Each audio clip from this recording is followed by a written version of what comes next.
Thank you for waking up with Weekend Today. Well, in a positive sign for our economy, most state borders will reopen on Monday.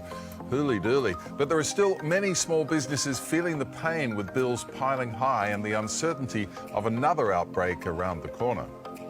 Yeah, absolutely. For more, we're joined by Director of Small Business Australia, Bill Lang. Good morning to you, Bill. G'day, Bill. Feel a bit silly saying this. This is the bleeding obvious. It's been such a tough year for business. What's the biggest concern amongst small business owners right at the moment? I mean, the doors are open, but what's their major concerns? Yeah, look, in one word, Rebecca, it's cash flow. So, many businesses have had to dig into their savings to survive to this level where we are right now. But with Christmas coming along, it's all about cash flow, getting customers back, getting the tills ringing, and in some cases making sure the right direct government support is going to be there to help all the small businesses get through in coming months. And in many cases, getting the staff back as well, Bill. I mean, have businesses been given enough time to kind of reopen as normal? Look, in terms of reopening, they've all been getting well prepared, getting their COVID-safe plans in place, their QR codes and those sorts of things, Richard. But in some types of small businesses, getting staff back has been quite a challenge. And the challenge is a result of things like the international students not being here. They're a big provider, of labour services to, not only sort of hospitality businesses, but if you think about the backpackers aren't here as well in terms of a lot of farmers and getting the fruit picked. So right. In some cases, its availability of staff is a big issue for some businesses. Yeah, Bill, anecdotally, I must admit, just talking to shop owners, that is certainly a big issue, getting staff, indeed. It's certainly great that the state borders, as Dickie was saying, are all but all open. Will it be enough to get businesses sort of back on track financially? Because certainly in Victoria, they've basically had 5 months of zero cash flow.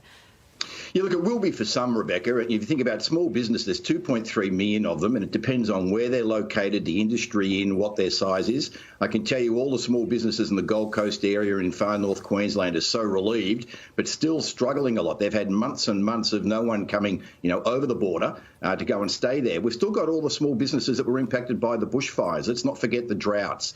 So, look, this is a much bigger issue, and while the health result has been amazing for Australia, that there's a real count going on in terms of small businesses that are now closed forever and still a third that are on the brink. We've got a long, long way to go with the economic epidemic of the issues for small businesses. Yeah, speaking of which, JobKeeper payments are due to end in a few months' time. How much pressure will this add?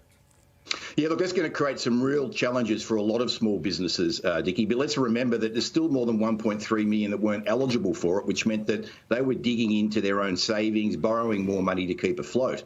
Now, the other thing with, that's a big challenge is JobKeeper was quite helpful in terms of offsetting some of the wages, but you still got rent, you've still got loans to repay, a whole bunch of fixed overheads. We really need a direct small business saver now in coming months to just get over this next few months. And Bill, just finally, we are less than a month away from Christmas, unbelievably. How can people help small business during this time?